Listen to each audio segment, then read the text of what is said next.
அனைத்து பொறுப்புகளிலிருந்து எடுத்திருப்பது சர்வாதிகாரத்துடைய உச்ச நிலை. நேற்றைய தினம் ஒரு தெளிவான பத்திரிகை மற்றும் தொலைக்காட்சி நண்பர்களை சந்தித்து தெளிவான பேட்டி அளித்திருக்கிறார். அந்த பேட்டியில் அவர்களுக்கு உள்ள மைய கருத்து என்ன என்று சொன்னால், கழகம் ஒன்றிணைய வேண்டும்.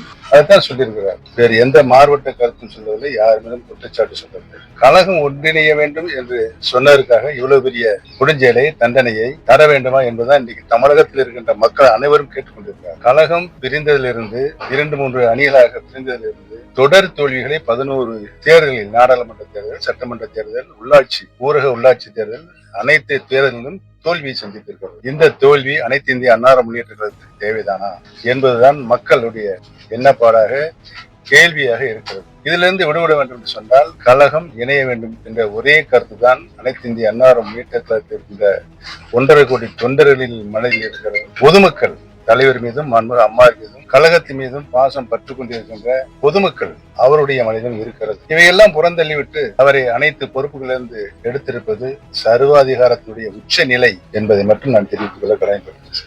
அவர் 10 நாட்கள் அந்த கெடுன்னு ஒண்ணு விதிச்சிருந்தாரு.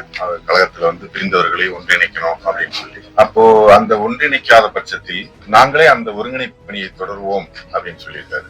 நல்ல விஷயம் தானே. உலகத்திலேயே கழகம் இணையக்கூடாதுங்கிற சொல்லுகிற ஒரே நபர் யார் சொல்லுங்க? யாரு சொல்லுங்க?